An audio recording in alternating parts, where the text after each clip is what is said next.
Welcome to the podcast. Nathan Newberry here, your host. Super pumped for you guys to be listening in and tuning in. I have Dr. Kevin Gazzara here. He's going to be sharing a lot about leadership, some insights on and techniques with LinkedIn. Stay toward the end too. I'm going to ask him some different tactical questions of how he's been able to build his audience and his masterminds and everything. So stay toward the end. That's going to be really good insights for you. Before we jump in, down below is a free gift for anybody that's listening in here. I got a free workshop for you if you're wanting to create a 6 and 7 figure online business and you're just trying to figure out how to leverage AI, build media team, sales team, leverage ads. Those are things I'm going to be covering in this free workshop. Go check that out. Dr. Kevin, as we dive in here, I want to ask you a really good question that I ask everybody, but what is high performance? What does that look like to you? Because you've been able to mentor so many people over the decades of years here, and you're a high performer yourself with being able to leverage the impact. What does that look like? Would you describe that? Well, Nathan, first of all, thanks for inviting me onto the show today. When I think about high performance, I spent um, you know almost 30 years in the business big corporate world. The last 18 years in high tech, and I think one of the things that most people don't think about is when they think of high performance, they think about outcome. And when I was working at Intel, spent 18 years at Intel. Um, it was faster, better, cheaper was Intel's model for the chips, and also for kind of your work at, faster, better, cheaper. How much more can you pump out with, less people and more focus? And I think what most people think about performance is just output. And when I think about performance, I think it's a combination of the two variables of output and engagement or job satisfaction as well. What we found was that if you can really kind of get into this flow zone or being in the zone, where at the end of the day you're exhausted, but you want to come back and do more of it and be productive and creative. That's really what I think of as a high performing employee. It's not just output, but that they want to come back and do even more, right? And I'm not talking about creating a sweatshop kind of environment. What I'm talking about is that you're creating an environment that allows their creativity to flow, right? Because I think you get some of the best performance, you get the best high output, most creative things when people are highly engaged, where you have that great balance between challenge and skill.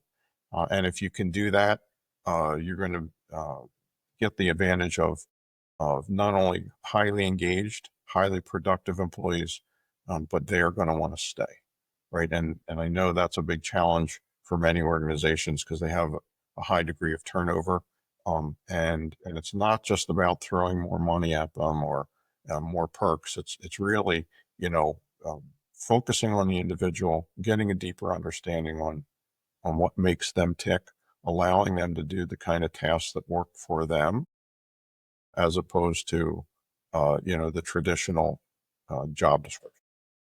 Yeah, yeah. Now, I want the audience to know a little bit more about you. So tell people how you serve people as well. I mean, you're an author, you're a speaker, you do masterminds. You've been in this industry for a long time. You were a coach before there was really coaches. Talk about some of what you do and how you serve people right now. Yeah. So I think I'd start with kind of my background, did my undergrad work in engineering and business, went and did my MBA, and then off and did all my doctoral work on organizational leadership, and really focused around how do you build high performing teams, getting them in the zone, getting them motivated and productive. And I was fortunate enough to be able to try that out in the corporate world. And then I had a personal goal I had a personal goal and a 10-year plan, had a great mentor and coach when I was at Intel. I was managing Intel's management leadership development for the last 6 years before I retired. But I had a personal goal to retire at 50. And I was fortunate to be able to do that. And my goal was to go and give back, right? So go work with small to medium-sized companies that, didn't have $10 million budgets like I did, uh, and help them build great leaders. And so almost 18 years ago, I voluntarily made my transition from the corporate world into being an entrepreneur. I took two of my colleagues with me, Marlene Lundy and Dr. Ali Lakhani, and we started up a firm called Magna Leadership Solutions. And we offered, as you had mentioned, we do coaching, we speaking, facilitation. We have a program called our Leading Forward Academy, a 6-month program we do for companies all over the world, both virtually and in person. And then what we found was that a lot of activities, a lot of need for coaching, as we're doing, putting people through the leadership programs, that they needed a coach. So I went back to school and got all my coaching certifications and so forth for that. And so between kind of the leadership programs, we say we don't do training because training has a has a negative connotation. That we really provide programs that are applied learning, so that you're bringing the tools in and you're using them in real time, as opposed to, a traditional. You go to a class and it's a lot of fun for 4 or 8 hours and it's a one and done. That you really find you have to have this process in place. So we've built that into what we call our GALE process, guided and applied integrated learning. And if you can do that, people can truly get the behavioral change that you're looking for. So that's kind of where we've gone. It's worked pretty well. The last 18 years, every year has been better than the last. And it's a little scary. Probably a lot of people listening to the show are either considering leaving the corporate world, or they're becoming an entrepreneur, or they've done it and they realize it's not as easy as it looks from the outside. I can't tell you how many people I get. Usually about once a month, I'll get a call from one of my colleagues, either ex-Intel or somebody I've worked with in the past, and they'll say, "Hey, I just want to do what you're doing. Can you just hire me? I'll just work one day a month, and we'll charge everybody. I'll charge them $10,000, and then I'll have the other, 30 days off or 29 days off." And being an entrepreneur, as you know so well, is not the way it works. There's a lot of things going on in the back of the stage. I want to ask you this. There's a tip you have with hiring. Like I think of a lot of the people listening in here. They have a virtual business. They're remote entrepreneurs. They're either at starting or at scaling, and they need to hire people. Out the gate, either overseas or local, and they need to find the ways to leverage AI and systems and everything. But more often than not, they're doing everything. They need to transition to hiring people, or they know the need of hiring people. They might have some, C or B players, but they need to hire A players like themselves to replicate themselves. What are some of the challenges you've seen people with hiring, and what are the things that they should be looking at when they're looking at hiring and scaling and building the teams? Fantastic question. It's a good surprise question for me. I didn't come prepared to talk about that. What I can tell you is that when you're we have what we call a benchmarking process that we use.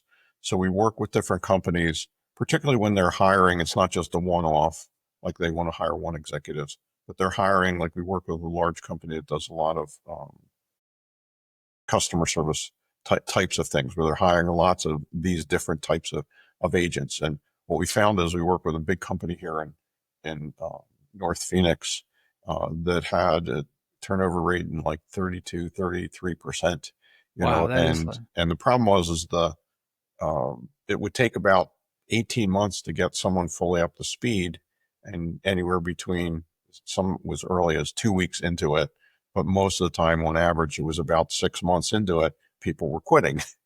Right. And they were never able to get everybody up to speed, for the call center. So what we did was we went in, pretty simple process. We use a whole series of validated assessments.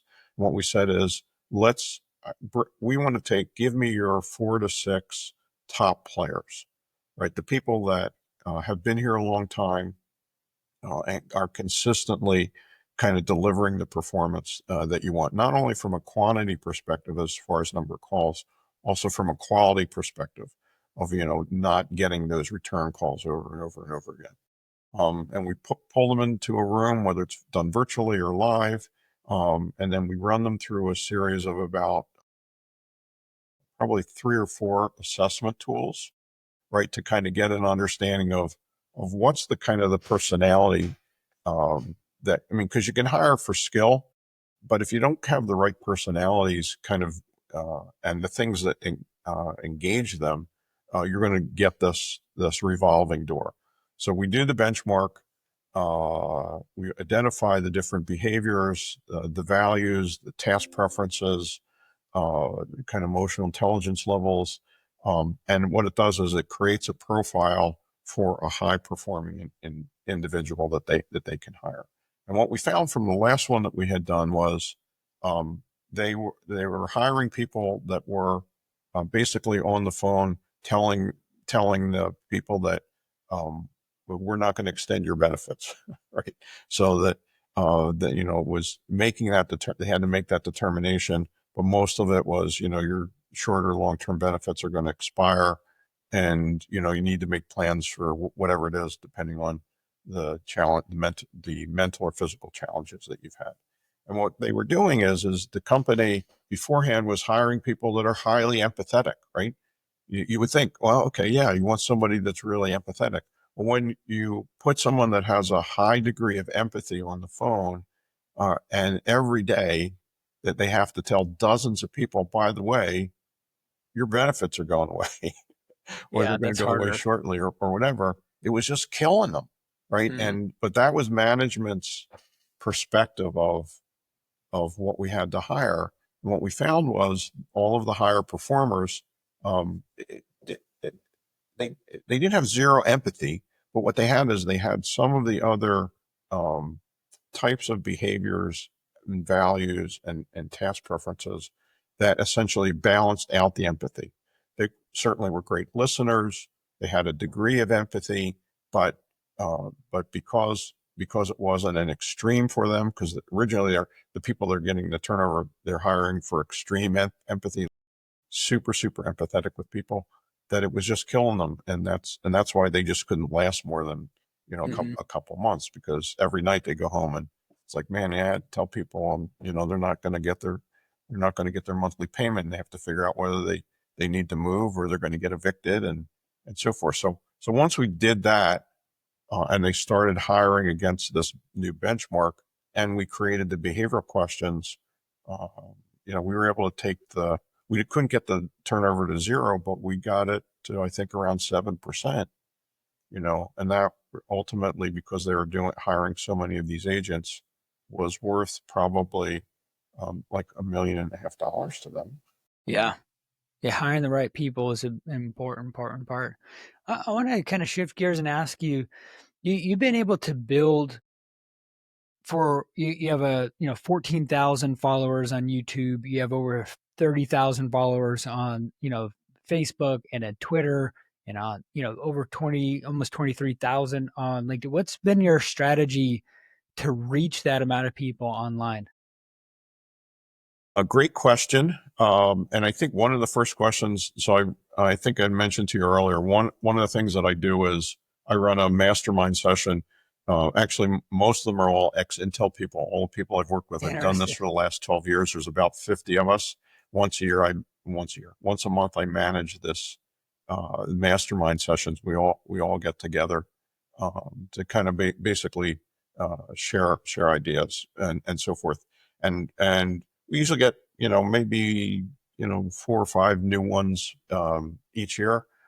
We just had 4 or 5 new people just join the group in the beginning of the year.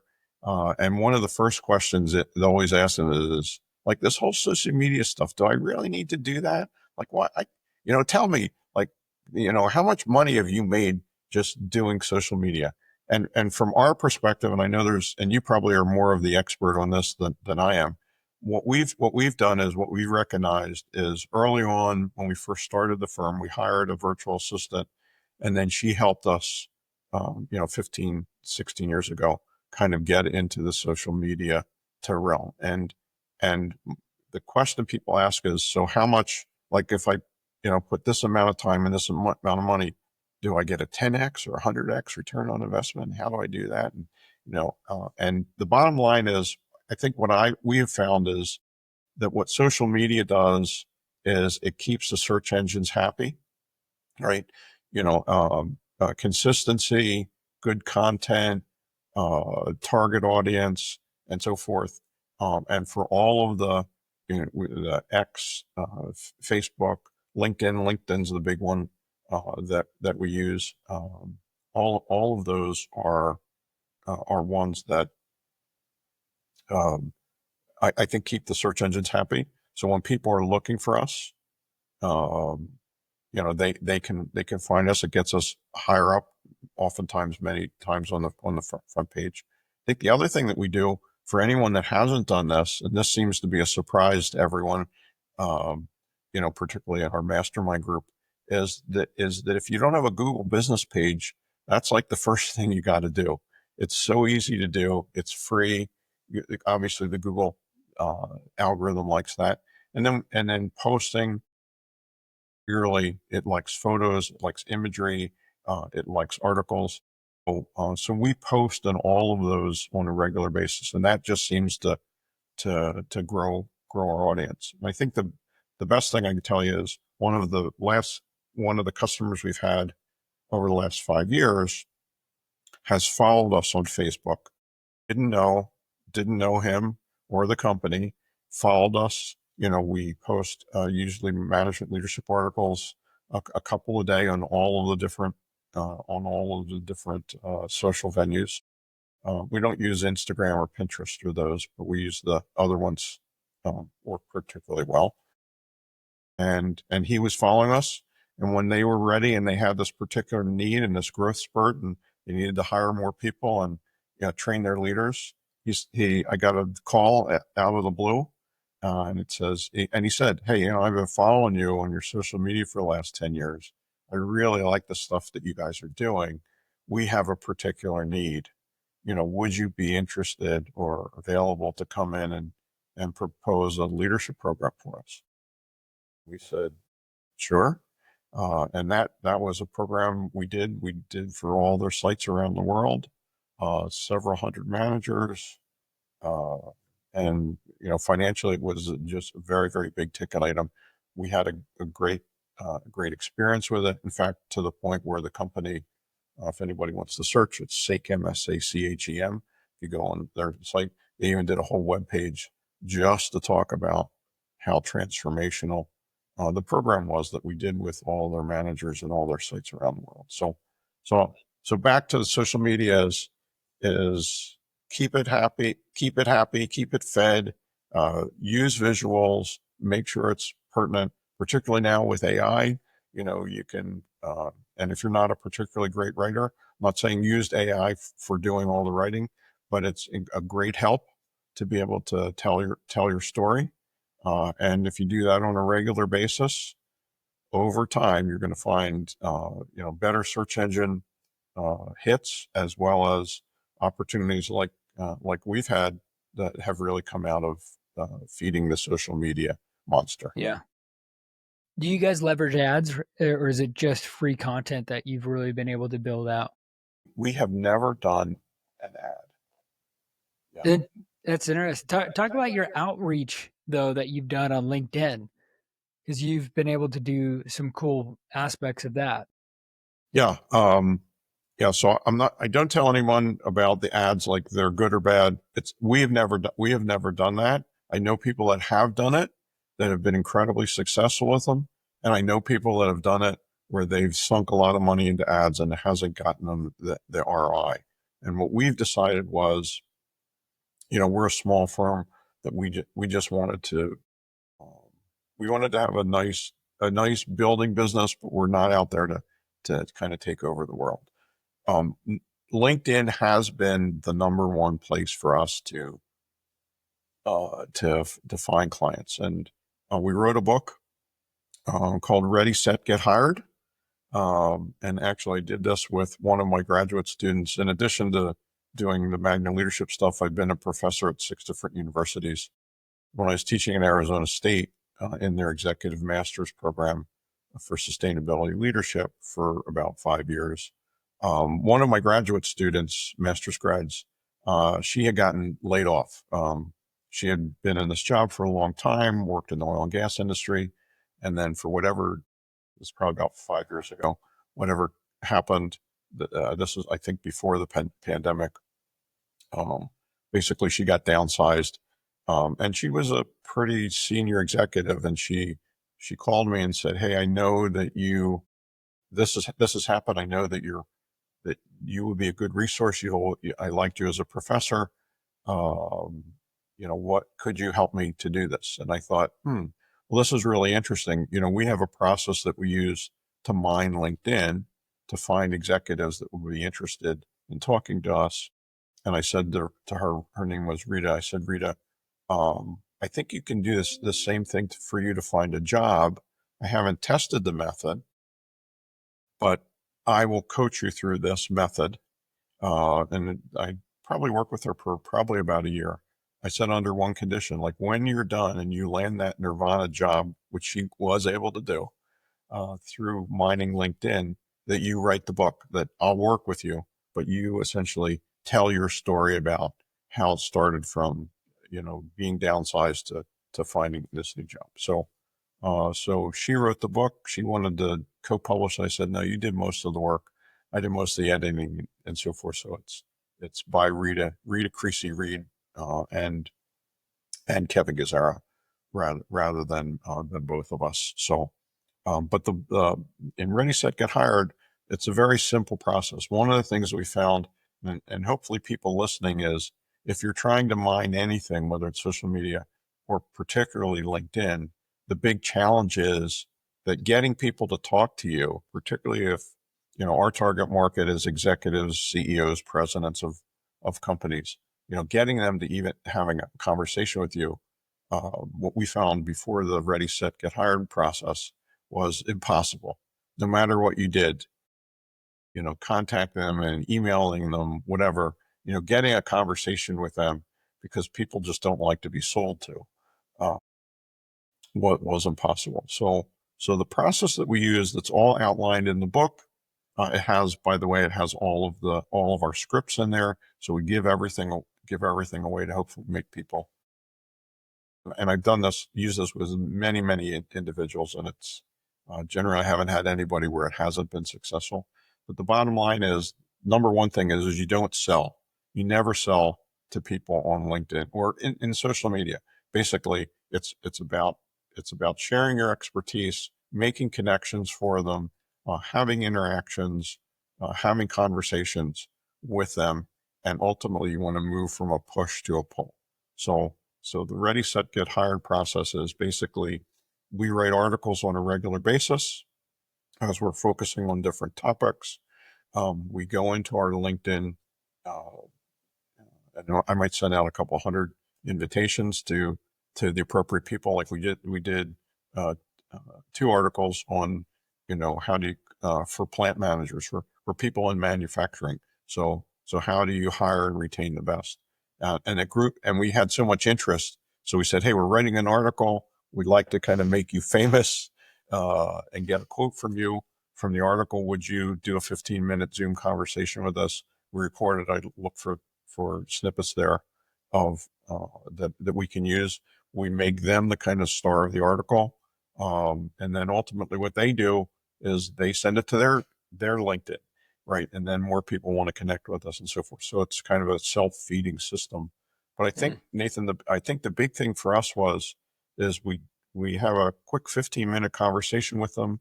We get most of the stuff in the first 5 minutes or so. And at the end of the conversation, we just say to them, thank you for being just so generous with your time. Tell me the challenges that you have that I can either send you an article or written a bunch of ebooks, or there's some tools that I know, or there's a process, or I can even make connections for you for people. And what we found is almost 100% of the executives do a complete dump of all the challenges that they're having with their companies, with their organizations, with their managers. And obviously we do the recording, right? We, put it into AI, it does us a summary and so forth. And then we put those individuals that have been in our articles and that we've had conversations with. First of all, no selling. And as things come up, we have the different topics they're interested. So if I have a new article or a process where I've met somebody, hey, I just talked to this person. There's one of the people in my mastermind who's an expert in resilience, right? He's actually just created this new resilience tool. For those people that I have in the database that basically says they would be interested, I just feed them on a regular basis, send 20 messengers out. Hey, this is something new from our discussion. I think you might be interested in it. I hope you find this useful. If you have one more information, give me a call. You'll send it out to 20, 30 people. And one or two will actually send a note back. Hey, this is really interesting. Could I use this with my team? Or can you connect me with this other person? Whatever. And you get this kind of organic conversation happening. Yeah. And you don't, and you really get that pull rather than what I think many people try. I'd love to hear your experience, but my experience has been I get at least one or two a day of someone where I've made a connection with them, and instantaneously it's like, you got to buy this product, or, you have to, I've got this $97 webinar that I'm going to do tomorrow, or you need to come to this. I just got one on, you need to come for this 3-day event in Austin. And we've never even had a conversation. Right. So those for me instantly just get deleted. So Yeah. that's kind of the ready, set, get hired method. And I've used this for coaching people that are looking to move out of the corporate world, people that have gotten downsized. I even used it with a recent college graduate from ASU. He had kind of contacted me. He had taken a position, got a degree in supply chain management, but couldn't find an exact match. So he had taken another position at a trucking company doing some dispatching and scheduling and so forth. And we use this process for him to build his LinkedIn following, to get to the right people. We got him to write some articles, and voila, Yeah. people like come back to us like, hey, well, you and I had talked, you wrote about this article. There's a position that's coming up. And since, they've had this face-to-face conversation, and he had kind of made them famous by putting them into the article, people have a degree of trust that, you're not going to get a sales pitch from me, and I'm just going to be helpful, because ultimately, you want to play the long game. Because of time's sake, but I really want to hear your leadership tips, though. You have Okay. a series of, I think it was 7 tips of or 7 P's or something like that. Can you give Well, us a high overview of what that is there? sure. So let me give you, I'll give you the couple leadership tips, and then I'll give you the 7 P's of what I call being how to be a successful entrepreneur, kind of what we found. Yeah. But let me give you my passion. I've been a leadership professor at 6 different universities. I've taught from undergrad to grad to a lot of doctoral students. Written several curriculums on leadership for 4 different universities of the 6 that I've been at. Um, I'll give you some high level types of tips that we teach in our Leading Forward program. I think the first thing is, the best leaders really build more leaders. That's the first thing, right? That they indeed are focused on us more than me, right? Doesn't mean you don't build yourself, but the best leaders really are building more leaders to kind of take the message out, rather than them being kind of what they would call the great man theory. Like, I'm the best, I'm going to continue being the best, I'm going to build me, and everybody's going to be dependent on me. That's hostage taking more than anything else. So that's the first thing. I think the second thing is, if you look at our leadership model, which is, it's a three-part reinforcing cycle. The best leaders know themselves. 3 commandments of leadership is know thyself, right? So it's a deeper understanding of my behaviors and values and emotional intelligence, and really doing some good work on me, right? So that I can help others. And then once once you go through know thyself, then you need to understand others, right? And make connections with them, putting them in the right place, kind of like what we've done with our benchmarking. And then the third element of the reinforcing cycle is you need to initiate and sustain change, right? That's really what the leaders do. You have to take action. And if you can do that, basically it just builds upon itself and you get this virtuous cycle that happens. So those are my, at a very, very high level, those are the tips for the leaders. And then, Good. find yourself, someone that is a great leader, and learn from them, right? And the way you can tell if people are great leaders is that if the types of things that they put in place, if they're gone, that those continue, right? That's a great leader. And a lot of people will say, particularly people have military backgrounds, I've had those kind of drill sergeant, and a drill sergeant, I always ask them, they got me to do what I needed to do to be successful. And the real question is, if you pull the drill sergeant out of the equation, do you continue to do what is there? And the answer usually is no. I'm not going to do that. I learned some stuff, but I'm not going to do all the crazy stuff that has happened, right? And that's not a leader. That's basically someone that is maintaining an authoritarian type of position. So, and there are authoritarian leaders, although I think the authoritarianism and the leader piece are a little bit at odds with each other. But my model is if I remove that leader, does everything continue to just keep cranking away on its own? That's great. That's great leadership. So, let me tell you about the 7 P's of being an entrepreneur. And I'm going to run through these really, really, really quickly, Nathan, is that I've found, and I usually end up doing coaching of somebody kind of once a month on these. And these are in no particular order, but all of them are important. So the first thing is, the first P is provisions or cash, right? That you have to have enough cash. Tell people if you don't have,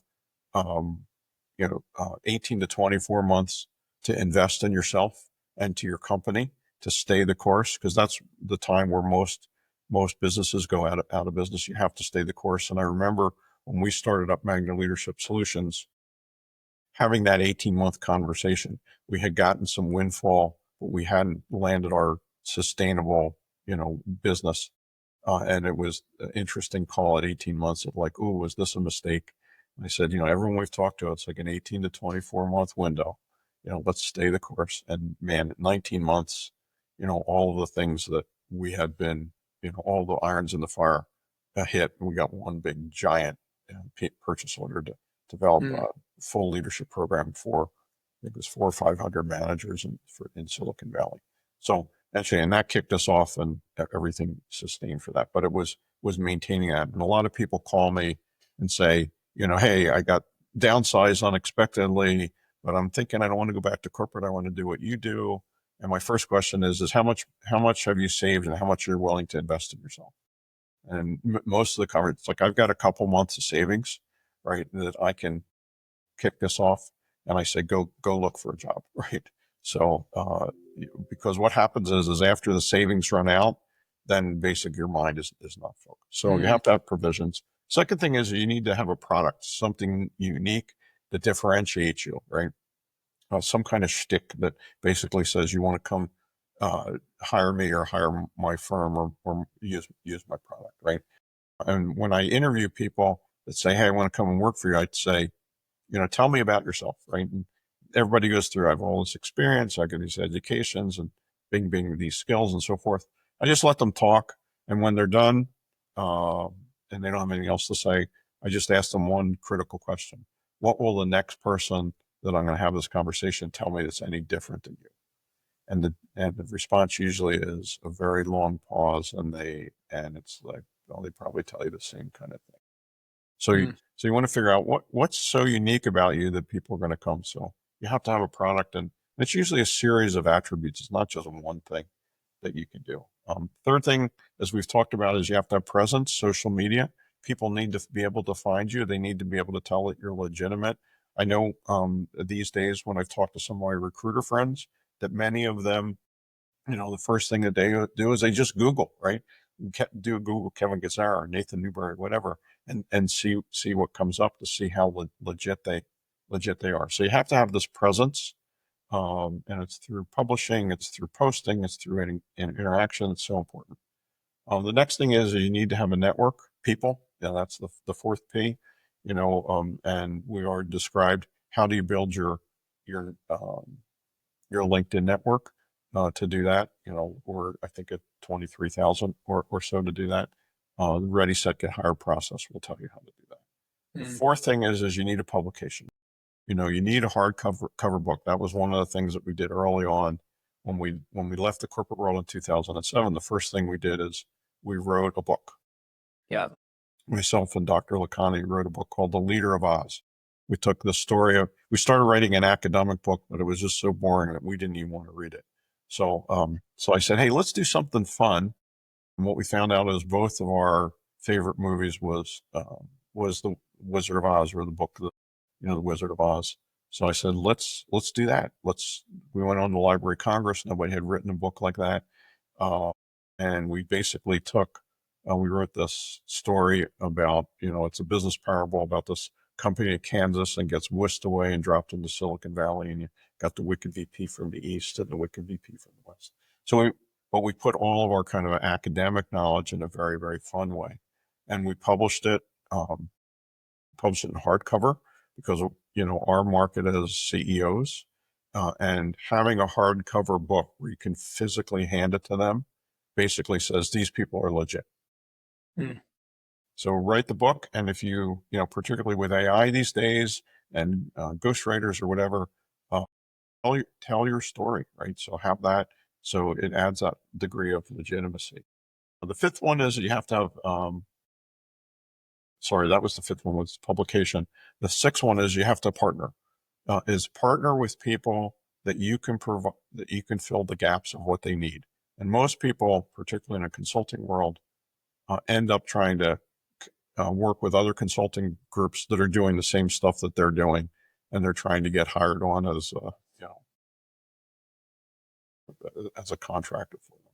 What we found is we partnered with other organizations that were doing things like negotiations or influence that we weren't doing, and we were providing leadership stuff. So we augmented their products. They had already done the 20 or 30 years of work to build their customer base, and now we gave them the ability for them to expand it.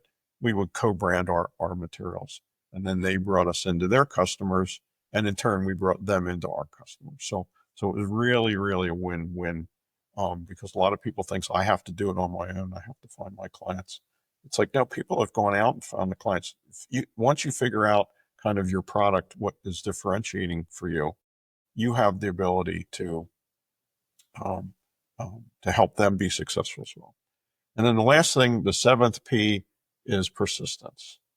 That you need to be persistent in the process. You need to have a coach or mentor. Don't try to do it on your own. Get some kind of guidance. One of the things that I do when I talk to people who said, hey, I've been online applying for jobs, and I do 20 or 30 of them a week, and I haven't gotten any response back. One of the things I ask them is, I'll give you an example. I did this with one of the clients. He was downsized, and I said, how much do you want to make? And he said, about 120,000 a year, 10,000 a month. We use that $2,500 a week. So tell me what you did last week. Right? Tell me the work that you did last week to get a job. And he went through everything that he had done. And I said, okay, if you had to pay somebody, particularly now that you know the results of that work, how much would you pay them? And he said, probably about $250, maybe. And that might even be high. So I said, if you're looking for a job you want to get paid $2,500 a week, and you're doing $250 a week work, is you need to find someone to help you to do that, or hire them, even though you don't have the money, so that you can really spend the time doing the $2,500 a week kind of work. And I gave him a challenge, and I said, what I want you to do is I want you to get 5 face-to-face conversations. He was in education with people that you know, and just have a conversation. He was working on his doctorate at the moment. And I said, just tell him about your research. Nothing like, not like I'm looking for a job. What do you got? No selling. Have this conversation. He went and had lunch. He set up lunches for 5 days with superintendents and principals of all the schools that he could get to. And he said, "Hey, I want to share with you the research I'm doing." And it basically showed his passion for the kind of job that he wanted, and I got a call back from him the following week after he'd been doing all of the normal stuff, applying for things for 4 months with no action. And he said, "I didn't get a job, but one of the superintendents called me back and said, we don't have a position, but I was really intrigued with the work you're doing. We've got a grant. I think it was about $30,000. We've got a grant that we've been looking for somebody to do research. Would you be available to, would you be interested to essentially, take the grant?" So that was 5 days that basically got him a nice $30,000 There you go. Yeah. kind of payment. And the other thing is it demonstrated his proficiency and knowledge, and then ultimately he, got a position in the school district. Yeah. Man, oh man, this is good stuff, Kevin. I appreciate you giving us some tactical approaches of entrepreneurship, 7 P's of entrepreneurship, your tactics of growing on LinkedIn, and then also just like being omnipresent in all these different places. I think if you're looking for a job or you're looking at scaling or growing, it's the importance of being online, like you're talking about. That's real good. How can people connect with you and follow you more? Lots of ways. Probably the easiest way to get a hold of me is you can send me an email. You can send it to kevin@magnaleadership.com, MAGNA leadership, magnaleadership.com. I always love having one-on-one conversations. And my promise to any of the listeners or the viewers of the podcast is you'll get absolutely no sales pitch from me. I will not try to sell you anything. I'll not try to get a contract. Is if I can be helpful, I am in the late portion of my career. Um, I'll turn 70 this year. And if I can help you be successful and point you in a direction, that's the reward that's useful for me. And if you want to work with me on a more day-to-day, week-to-week kind of basis, be glad to have a discussion with you on that. But let me point you in a direction and use some of the knowledge and experience I've had to kind of help you accelerate so that you can turn that 18 to 24 months down into something a little bit less. And then people, as you can follow me on LinkedIn, Kevin Gazzara. I think I'm the only Kevin Gazzara on there. You can follow me on Facebook on our business page, the Magna Leadership business page. Same thing on X is it's actually Dr. Kevin, spelled out DOCTRKEVIN. You can follow me there. Any one of those, you'll get every morning I do postings of useful management, leadership, entrepreneurial, coaching, mentoring kind of articles. That's the first thing I do. Usually post 2 or 3 of those a day. And just follow us. You'll get them. They all go, all the same articles go to all of the different social media. So you don't have to follow me on all of them. Just pick one, and you'll get that information. Put those links down in the show notes. Go follow Kevin. He's a great guy, great knowledge. Appreciate you being on. Thank you for tuning in on the episode today. Also, check out in the show notes the workshop to help you scale and grow your online business. And we will see you on the next episode.